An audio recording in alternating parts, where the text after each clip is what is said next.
Cancer ಬಂದ ತಕ್ಷಣ ಜೀವನ ಮುಗಿದೋಯ್ತು ಅಂತೇನಿಲ್ಲ, ಬಟ್ ನೆಗ್ಲೆಕ್ಟ್ ಮಾಡೋ ಹಾಗಿಲ್ಲ.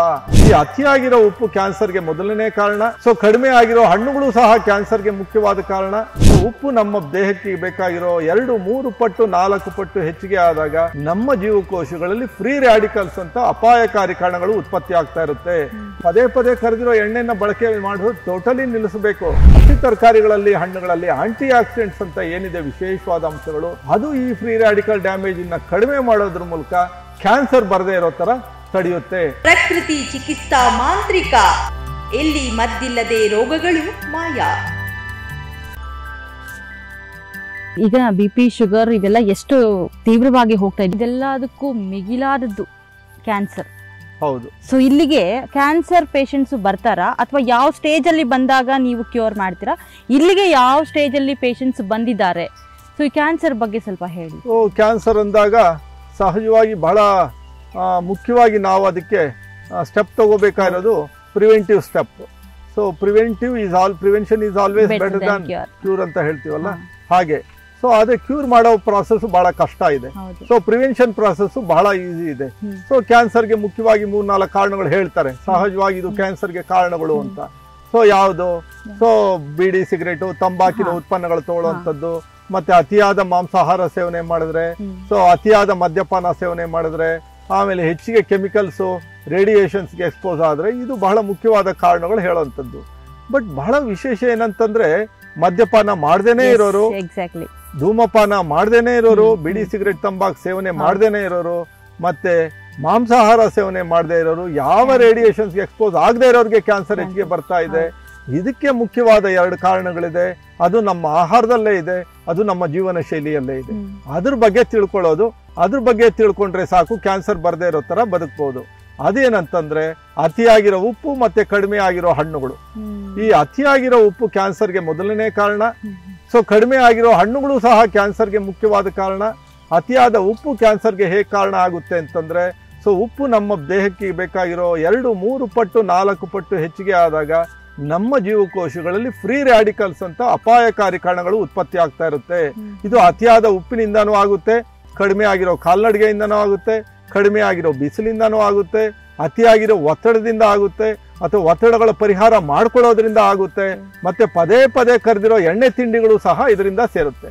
ಈ ಪದೇ ಪದೇ ಕರೆದಿರೋ ಎಣ್ಣೆ, ಅದರಲ್ಲೂ ವಿಶೇಷವಾಗಿ ಹೊರಗಡೆ ಆಹಾರಗಳು ಎಷ್ಟು ಸರಿ ಎಣ್ಣೆ ಕರೀತಾರೆ, ಕರೆದಿರೋ ಎಣ್ಣೆಗೆ ಪುನಃ ಎಣ್ಣೆ ಹಾಕಿ ಕರೀತಾ ಇರ್ತಾರಲ್ಲ, ಆ ರಿಪೀಟೆಡ್ಲಿ ಹೀಟೆಡ್ ಆಯಿಲ್ಸ್ ಮತ್ತೆ ಸಾಲ್ಟ್ ಹೆಚ್ಚಿಗೆ ಬಳಸಿದಾಗ ಜೀವಕೋಶಗಳಲ್ಲಿ ಫ್ರೀ ರ್ಯಾಡಿಕಲ್ಸ್ ಅದು ಇದೊಂಥರ ಡ್ಯಾಮೇಜಿಂಗ್ ಪಾರ್ಟಿಕಲ್ಸ್, ಇದು ಬಹಳ ವಿಧ್ವಂಸಕ ಕಣಗಳು ಜೀವಕೋಶಗಳಲ್ಲಿ ಉತ್ಪತ್ತಿ ಆಗ್ತಾ ಇರುತ್ತೆ. ಈ ಫ್ರೀ ರ್ಯಾಡಿಕಲ್ ಕಣಗಳು ಜೀವಕೋಶಗಳ ಕೇಂದ್ರದಲ್ಲಿರೋ DNA ನ ಡ್ಯಾಮೇಜ್ ಮಾಡ್ತಾ ಇರುತ್ತೆ, ಅಂದ್ರೆ ಕ್ರೋಮೋಸೋಮ್ಸ್ ನ ಡ್ಯಾಮೇಜ್ ಮಾಡ್ತಾ ಇರುತ್ತೆ. ಅದು ಕ್ಯಾನ್ಸರ್ಗೆ ಮುನ್ನುಡಿ ಆಗುತ್ತೆ. ಈ ಫ್ರೀ ರ್ಯಾಡಿಕಲ್ ಡ್ಯಾಮೇಜ್ ನ ನಾವು ಕಡಿಮೆ ಮಾಡ್ಕೋಬೇಕು. ಉಪ್ಪನ್ನ ಕಡಿಮೆ ಮಾಡ್ಕೊಳ್ಳಿ. ಉಪ್ಪು ಬೇಡ ಅಂತ ನಾನು ಹೇಳ್ತಾ ಇಲ್ಲ, ಎಣ್ಣೆ ಬೇಡ ಅಂತ ಹೇಳ್ತಾ ಇಲ್ಲ. ಪದೇ ಪದೇ ಕರೆದಿರೋ ಎಣ್ಣೆನ ಬಳಕೆ ಮಾಡೋದು ಟೋಟಲಿ ನಿಲ್ಲಿಸಬೇಕು. ಉಪ್ಪಿನ ಸೇವನೆ ಕಡಿಮೆ ಮಾಡ್ಕೋಬೇಕು. ಜೊತೆಗೆ ಸ್ಟ್ರೆಸ್ ಕಡಿಮೆ ಮಾಡ್ಕೋಬೇಕು. ಸ್ಟ್ರೆಸ್ ಕಡಿಮೆ ಮಾಡ್ಕೋಬೇಕು ಅಂದ್ರೆ ವಾಕಿಂಗ್ ಮಾಡಬೇಕು. ನಾವು ಸಹಜವಾಗಿ ಬೇಗ ನಿದ್ದೆ ಮಾಡಬೇಕು ಅಥವಾ ಸರಿಯಾಗಿ ನಿದ್ದೆ ಮಾಡಬೇಕು. ಜೊತೆಗೆ ಈ ಫ್ರೀ ರ್ಯಾಡಿಕಲ್ ಡ್ಯಾಮೇಜ್ ಮಾಡೋ ಆಹಾರದ ಅಂಶಗಳು ಇನ್ನೊಂದಷ್ಟು ಕಡಿಮೆ ಮಾಡೋ ಅಂಶಗಳಿದೆ. ಈ ಉಪ್ಪು ಎಣ್ಣೆಯಿಂದ ಡ್ಯಾಮೇಜ್ ಮಾಡುತ್ತೆ ಅನ್ನಲ್ಲ, ಅದನ್ನ ಕಡಿಮೆ ಮಾಡ್ಕೊಳ್ಳೋ ಕೆಲವು ಆಹಾರದ ಅಂಶಗಳಿದೆ. ಆ ಅಂಶಗಳು ಆಂಟಿ ಆಕ್ಸಿಡೆಂಟ್ಸ್ ಅಂತ ಕರೀತಾರೆ. ಆ ಆಂಟಿ ಆಕ್ಸಿಡೆಂಟ್ಸ್ ಅಂಶಗಳು ಹಣ್ಣುಗಳಲ್ಲಿದೆ, ತರಕಾರಿಗಳಲ್ಲಿದೆ. ಹಸಿ ತರಕಾರಿಗಳಲ್ಲಿ ಹಣ್ಣುಗಳಲ್ಲಿ ಆಂಟಿ ಆಕ್ಸಿಡೆಂಟ್ಸ್ ಅಂತ ಏನಿದೆ ವಿಶೇಷವಾದ ಅಂಶಗಳು, ಅದು ಈ ಫ್ರೀ ರ್ಯಾಡಿಕಲ್ ಡ್ಯಾಮೇಜ್ ಅನ್ನ ಕಡಿಮೆ ಮಾಡೋದ್ರ ಮೂಲಕ ಕ್ಯಾನ್ಸರ್ ಬರದೇ ಇರೋ ತರ ತಡೆಯುತ್ತೆ. ಆಗ ಕ್ಯಾನ್ಸರ್ಗೆ ಮುಖ್ಯವಾದ ಕಾರಣಗಳು 2 ಹೇಳ್ಬೋದು. ಒಂದು, ಕಡಿಮೆ ಆಗಿರೋ ಹಣ್ಣು ತರಕಾರಿಗಳ ಸೇವನೆ, ಅತಿಯಾಗಿರೋ ಉಪ್ಪು ಮತ್ತೆ ಅಡಿಗೆ ಎಣ್ಣೆ. ಸೊ ಇದನ್ನ ಕಡಿಮೆ ಮಾಡ್ಕೊಳ್ಳೋದು, prevention is always better than cure. ಇದು ಒಂದು ಕಾನ್ಸೆಪ್ಟ್. ಇನ್ನು ಕ್ಯಾನ್ಸರ್ ಬಂದಿದೆ ಅಂತಂದಾಗ ಪ್ರಿಲಿಮಿನರಿ ಸ್ಟೇಜಸ್ ಅಲ್ಲಿ ಸೊ ಬಹಳ ಈಸಿಯಾಗಿ ಸರಿ ಮಾಡ್ಕೋಬಹುದು ಅದು. ಸೊ ನಮ್ಮಲ್ಲಿ ಬರ್ತಾ ಇರೋ ಬಹುತೇಕ ಕ್ಯಾನ್ಸರ್ ಪೇಷಂಟ್ಗಳು ಹೊರಗಡೆ ಕೀಮೋಥೆರಪಿ ತಗೊಂತಾ ಇರ್ತಾರೆ, ಅಥವಾ ಇನ್ನೇನೋ ರೇಡಿಯೇಷನ್ ತಗೊಂತಾ ಇರ್ತಾರೆ, ಅಥವಾ ಸರ್ಜರೀಸೇ ಮಾಡಿರ್ತಾರೆ. ಇಲ್ಲೂ ಜೀವನ ಶೈಲಿಯನ್ನ ಬದಲಾವಣೆ ಮಾಡ್ತೀವಿ. ಆ ಬದಲಾವಣೆ ಮಾಡೋ ಜೀವನ ಶೈಲಿಯಲ್ಲಿ ನಾನು ಆಗ್ಲೇ ಹೇಳ್ದಂಗೆ ಹಣ್ಣುಗಳು, ತರಕಾರಿಗಳು, ಸೊಪ್ಪುಗಳು, ಸೊ ಈ ಲೈಫ್ ಸ್ಟೈಲ್ ಪ್ಯಾಟರ್ನ್ ಚೇಂಜ್ ಮಾಡೋದ್ರ ಮೂಲಕ ಒಂದು, ಜೊತೆಗೆ ಅವ್ರು ತಗೊಳ್ಳೋ ಒಂದು ಸಿಸ್ಟಮ್ ಆಫ್ ಮೆಡಿಸಿನ್ ಏನಿದೆ ಟ್ರೀಟ್ಮೆಂಟ್, ಅವೆರಡರ ಒಂದು ಹೈಬ್ರಿಡ್ ಸಿಸ್ಟಮ್ ಅಲ್ಲಿ ಇಲ್ಲಿ ಅಟೆಂಡ್ ಮಾಡ್ತಾ ಇದೀವಿ. ಯಾಕೆಂದ್ರೆ ಇವತ್ತಿನ ಪ್ರಪಂಚದಲ್ಲಿ ಎಷ್ಟೆಲ್ಲ ಮೆಡಿಕಲ್ ಫೆಸಿಲಿಟೀಸ್ ಇದೆ, ಅದನ್ನ ಬಿಟ್ಟು ಪ್ಯೂರ್ ನೇಚರ್ ಕ್ಯೂರ್ ಅಲ್ಲಿ ಪ್ರಯತ್ನ ಮಾಡ್ತೀವಿ ಅಂತ ಬರೋರು ಬಹಳ ಕಡಿಮೆ ಇದೆ. ಅವರಿಗೆ ಹೆದರಿಕೆ ಇದೆ. ಸೊ ಅಲ್ಲಿ ವ್ಯವಸ್ಥೆ ಅನುಕೂಲಗಳು ಇರೋದ್ರಿಂದ, ಸೊ 100% ನೇಚರ್ ಕ್ಯೂರ್ ಅಲ್ಲಿ ಡಿಪೆಂಡೆನ್ಸಿ ತಗೊಳ್ಳೋರು ಬಹಳ ಕಡಿಮೆ ಇರೋದ್ರಿಂದ, ಸೊ ನಾವು ಎರಡೂ ಕಾಂಬಿನೇಷನ್ ಅಲ್ಲಿ ವರ್ಕ್ ಮಾಡ್ತಾ ಇದೀವಿ. ರಿಸಲ್ಟ್ಸ್ ಬಂದಿದೆ, ಬರುತ್ತೆ. ಬಹಳಷ್ಟು ಜನ ಕ್ಯಾನ್ಸರ್ಗೇನು ಹೆದರ್ಕೋಬೇಕಾಗಿಲ್ಲ. ಕ್ಯಾನ್ಸರ್ ಬಂದು ಕೀಮೋಥೆರಪಿ ತಗೊಂಡು ರೇಡಿಯೇಷನ್ ಸರ್ಜರೀಸ್ ತಗೊಂಡು ಲೈಫ್ ಸ್ಟೈಲು ಚೇಂಜ್ ಮಾಡ್ಕೊಂಡಿರೋರು ಬಹಳ ಆರೋಗ್ಯವಾಗಿ 10 ವರ್ಷಗಳಿಂದ ಇದ್ದಾರೆ. ಅದು ಸಾಧ್ಯ ಇದೆ. ಕ್ಯಾನ್ಸರ್ ಬಂದ ತಕ್ಷಣ ಜೀವನ ಮುಗಿದೋಯ್ತು ಅಂತೇನಿಲ್ಲ. ಬಟ್ ನೆಗ್ಲೆಕ್ಟ್ ಮಾಡೋ ಹಾಗಿಲ್ಲ, ಲೇಟ್ ಮಾಡೋ ಹಾಗಿಲ್ಲ. ಸಿಂಪ್ಟಮ್ಸ್ ಏನೇ ವ್ಯತ್ಯಾಸ ಆಗಲಿ, ನಮ್ಮಲ್ಲಿ ಏನೋ ವ್ಯತ್ಯಾಸಗಳು ಆಗ್ತಾ ಇದೆ ಅಂತಂದ್ರೆ ಇವತ್ತು ಅದ್ಭುತವಾದ ಒಂದು ಡಯಾಗ್ನೋಸ್ಟಿಕ್ ಸಿಸ್ಟಮ್ಸ್ ಇದೆ. ಅದು ನಾವು ಮಾಡ್ಕೊಂಡಿದ್ದೀವಿ. ಮೆಡಿಕಲ್ ಸೈನ್ಸ್ ಅಂತ ನಾವು ಹಿಂಜರಿಬೇಕಾಗಿಲ್ಲ. ಒಂದು ಒಳ್ಳೆ ಡಯಾಗ್ನೋಸಿಸ್ ಆಗಲಿ, ಅದು ಬಿಗಿನಿಂಗ್ ಅಲ್ಲೇ ಆಗಲಿ, ತಡ ಆದ್ಮೇಲೆ ಅದು ಕಷ್ಟ ಆಗುತ್ತದೆ. So prevention is better. ಆ ಪ್ರಿವೆನ್ಷನ್ ಮೊದಲೇನೆ ಕಾಯಿಲೆ ಬರಕ್ ಮುಂಚೆನೆ ಪ್ರಿವೆನ್ಷನ್ ಮಾಡ್ಕೋಬಹುದು. ಕಾಯಿಲೆ ಬಂದಿದ್ರು ಸಹ ಬಿಗಿನಿಂಗ್ ಸ್ಟೇಜ್ ಅಲ್ಲಿ ಕಾಯಿಲೆ ಕಾಂಪ್ಲಿಕೇಶನ್ ಆಗದೆ ಇರೋ ತರ ಪ್ರಿವೆನ್ಷನ್ ಮಾಡ್ಕೋಬಹುದು. ಅದು ಸೆಕೆಂಡರಿ ಪ್ರಿವೆನ್ಷನ್. ಟರ್ಷರಿ ಪ್ರಿವೆನ್ಷನ್ ಅಂತ ಒಂದಿದೆ. ಸೊ ಅಲ್ಲಿ ಟ್ರೀಟ್ಮೆಂಟ್ಸ್ ಆಗಿರುತ್ತೆ, ಅದು ರೇಡಿಯೇಷನ್ ಸರ್ಜರಿನೋ ಇನ್ನೇನೋ ಪ್ರೊಸೀಜರ್ಸ್ ಆಗಿರುತ್ತೆ. ಆ ನಂತರನೂ ಪ್ರಿವೆಂಟಿವ್ ಸ್ಟೇಜ್ ಇದೆ, ಅಂದ್ರೆ tertiary prevention.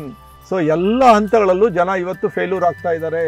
So primary prevention, ಪ್ರಾಥಮಿಕ ಒಂದು ಪ್ರಿವೆನ್ಷನ್ ಇಲ್ಲ, ಸೆಕೆಂಡರಿ ಪ್ರಿವೆನ್ಷನ್ ಇಲ್ಲ, 3ನೇ ಹಂತದ ನಿವಾರಣೆನೂ ಇಲ್ಲ. ಸೊ ಹೀಗಾಗಿ ಸಮಸ್ಯೆಗಳು ಕಾಂಪ್ಲಿಕೇಶನ್ ಆಗ್ತಾ ಇದೆ. ಕ್ಯಾನ್ಸರ್ಗೂ ಇದು ಅಪ್ಲೈ ಆಗುತ್ತೆ.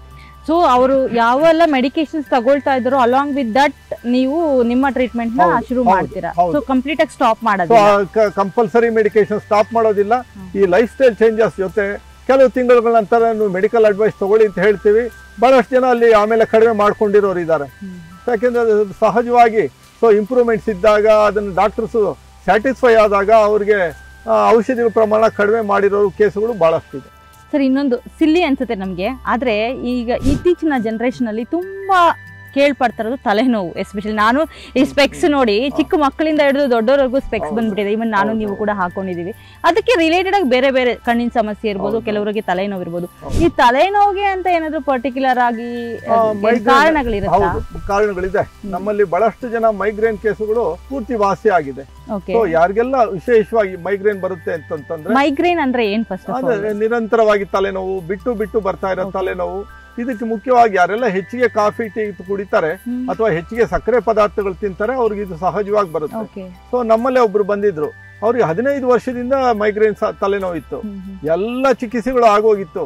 ಜೀವನ ಜೊತೆ ಅವರು ಹೊಂದಾಣಿಕೆ ಮಾಡ್ಕೊಂಡ್ಬಿಟ್ಟಿದ್ರು. ನಾನು ಬದುಕಿರೋವರೆಗೂ ಇದು ನನ್ನ ಜೊತೆ ಅಂತಲೇ ಹೊಂದಾಣಿಕೆ ಮಾಡ್ಕೊಂಡಿದ್ರು. ಸೊ ಇಲ್ಲಿ ಬಂದಾಗ ಮತ್ತೆ ನಾನು ಡಯಾಬಿಟಿಸ್ ಅಲ್ಲಿ ಹೇಳಿದೆ ನೋಡಿ, ಡಯಾಬಿಟಿಸ್ ನಾವು ಹೇಗೆ ಟ್ರೀಟ್ಮೆಂಟ್ ಕೊಡ್ತೀವಿ, ಇಲ್ಲೂ ಅಷ್ಟೇ ಕಾರಣಗಳನ್ನ ಹುಡುಕ್ತಾ ಹೋಗ್ತೀವಿ. ಕಾರಣಗಳನ್ನ ಪರಿಹಾರ ಮಾಡದೆ ಕಾಯಿಲೆಗಳು ವಾಸಿ ಆಗಲ್ಲ. ಆ ಕಾರಣಗಳು ಹುಡುಕ್ತಾ ಹೋದ್ರೆ ಸೊ ಅವರು ದಿನಕ್ಕೆ ಒಂದು 12ರಿಂದ 13 ಟೀ ಕುಡಿತಾ ಇದ್ರು. ಸ್ವಲ್ಪನೇ ಅನ್ನೋರು. ಸೊ ಸ್ವಲ್ಪನೇ ಅನ್ನೋರು. ಹೀಗಾಗಿ ಆ ಟೀ ಕುಡಿದು ಅದ್ರಲ್ಲಿ ಜೊತೆ ಸೇರ್ತಾ ಇತ್ತು ಸಕ್ಕರೆ ಅಥವಾ ಅತಿಯಾದ ಟೀ ಅಂಶದಿಂದನೇ ತಲೆನೋವು ಬರ್ತಾ ಇತ್ತು. ಸೊ ಇನ್ನೊಬ್ರು ಡೈಲಿ ರಾತ್ರಿ ಊಟ ಆದ್ಮೇಲೆ 10 ಗಂಟೆಗೆ ಒಂದಿಷ್ಟು ಹಸಿ ಒಣಕೊಬ್ಬರಿ ಅದ್ರ ಜೊತೆ ಸಕ್ಕರೆ ತಿಂತಾ ಇದ್ರು. ಸೊ ಆ ಸಕ್ಕರೆ ಮತ್ತೆ ಹಸಿ ಒಣಕೊಬ್ಬರಿ ರಾತ್ರಿ 10 ಗಂಟೆಗೆ ತಿಂತಾ ಇದ್ದಿದ್ರಿಂದ ಅವ್ರಿಗೆ ಮೈಗ್ರೇನ್ ಬಂದಿತ್ತು. ಅದನ್ನ ಬಿಡಿಸ್ತಾ ಇದ್ದಂಗೆ ಸರೋಯ್ತು. ಸೊ ಇದಕ್ಕೆಲ್ಲ ಮುಖ್ಯ ಕಾರಣ ಅತಿಯಾದ ಸಿಹಿ ಪದಾರ್ಥಗಳು ಮತ್ತೆ ಕಡಿಮೆ ಆಗಿರೋ ಕಾಲ್ನಡಿಗೆಯಿಂದನೂ ತಲೆನೋವು ಬರುತ್ತೆ. ಯಾರೆಲ್ಲ ಇಂಡೋರ್ ಅಲ್ಲೇ ಹೆಚ್ಚಿಗೆ ಉಳಿತಾರೆ, ಅಂದ್ರೆ ಔಟ್ಡೋರ್ಗೆ ಬರೋದಿಲ್ಲ, ಅಂದ್ರೆ ಗಾಳಿ ಬಿಸಿಲು ಬೆಳಕಿನ ಜೊತೆ ನಾವು ಕಡಿಮೆ ಆದಾಗ ಸಹಜವಾಗಿ ಏರ್ಪೇರ್ ಆಗ್ತಾ ಹೋಗುತ್ತೆ. ಸರ್ಕ್ಯುಲೇಷನ್ ಎಫೆಕ್ಟ್ಸ್ ಅಂದ್ರೆ ರಕ್ತ ಪರಿಚಲನೆಯಲ್ಲಿ ಏರ್ಪೇರ್ ಆದಾಗ ತಲೆನೋವು ಬಂದೇ ಬರುತ್ತೆ. ದೃಷ್ಟಿ ಸಮಸ್ಯೆಗಳಿಗೂ ಮತ್ತೇನೆ ಇದು ಆಹಾರದಲ್ಲೂ ಸಮಸ್ಯೆಗಳಿದೆ. ಆಮೇಲೆ ಕೆಲವು ಸರಿ ಹೆರಿಡಿಟರಿ ಪ್ರಾಬ್ಲಮ್ಸ್ ಇದೆ. ಸೊ ಆಹಾರದಲ್ಲಿ ಸಮಸ್ಯೆಗಳು ಅಂತಂದಾಗ ಈ orange coloured fruits and vegetables ಅಂತ ಒಂದು ವರ್ಗ ಇದೆ. ಅಂದ್ರೆ ಆರೆಂಜ್ ಬಣ್ಣದ ಹಣ್ಣು ತರಕಾರಿಗಳು, ವಿಶೇಷವಾಗಿ ಕ್ಯಾರೆಟ್, ಪಪ್ಪಾಯ, ಮಾವಿನ ಹಣ್ಣು ಮತ್ತೆ ಸೊಪ್ಪುಗಳು, ಹಾಗೆ ತರಕಾರಿಗಳು. ಈ ಆರೆಂಜ್ ಬಣ್ಣದ ಹಣ್ಣು ತರಕಾರಿಗಳು ತಗೊಳ್ಳೋದ್ರಿಂದ ದೃಷ್ಟಿ ಸಹಜವಾಗಿ ಇಂಪ್ರೂವ್ ಆಗ್ತಾ ಹೋಗುತ್ತೆ. ಸೊ ಈ ದೃಷ್ಟಿ ಇಂಪ್ರೂವ್ ಆಗೋದ್ರಲ್ಲಿ ಸೊ ವೇರಿಯೇಷನ್ಸ್ ಆಗದೆ ಇರೋ ತರ ತಡಿಬಹುದು. ಸೊ ಹೀಗಾಗಿ ಆರೆಂಜ್ ಬಣ್ಣದ ಹಣ್ಣು ತರಕಾರಿಗಳು ಸೊ ಸಫಿಷಿಯಂಟ್ ಆಗಿ ತಗೋಬೇಕಾಗುತ್ತೆ. ಕೋಲಾರದಿಂದ ಕೇವಲ 12 ಕಿಲೋಮೀಟರ್ ದೂರದಲ್ಲಿರುವ ಈ ಜೀವ ಸಂಜೀವನ ಪ್ರಕೃತಿ ಚಿಕಿತ್ಸಾ ಕೇಂದ್ರಕ್ಕೆ ಭೇಟಿ ನೀಡಿದ್ರೆ ಖಂಡಿತ ನಿಮ್ಮ ಆರೋಗ್ಯ ಸುಧಾರಣೆಯಾಗುತ್ತದೆ.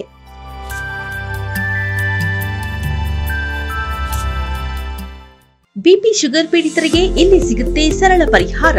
ಬೊಜ್ಜು ಸಲೀಸಾಗಿ ಕರಗುತ್ತೆ. ಸ್ಟಂಟ್ ಹಾಕಿಸಿದ್ರೆ ರಕ್ಷಾ ಕವಚ ಸಿಗುತ್ತೆ. ಹಾರ್ಟ್ ಪ್ರಾಬ್ಲಮ್ಗೆ ಇಲ್ಲಿದೆ ಸೊಲ್ಯೂಷನ್. ದುಬಾರಿ ಖರ್ಚಿನ ಬಗ್ಗೆ ನೋ ಟೆನ್ಷನ್. ನಿದ್ರಾಹೀನತೆ, ಮಾನಸಿಕ ಖಿನ್ನತೆ, ಉಸಿರಾಟದ ಸಮಸ್ಯೆಗಳಿಗೆ ಸ್ಪೆಷಲ್ ಸಂಜೀವಿನಿ ಮಂತ್ರ. ಜೀವ ಸಂಜೀವನ ನ್ಯಾಚುರಲ್ ಲೈಫ್, ಚಾಮರಹಳ್ಳಿ, ಬೇತಮಂಗಲ ರಸ್ತೆ, ಕೋಲಾರ. ಹಿಂದೆ ಕರೆ ಮಾಡಿ 944-955-2230 ಅಥವಾ 9481-618-444.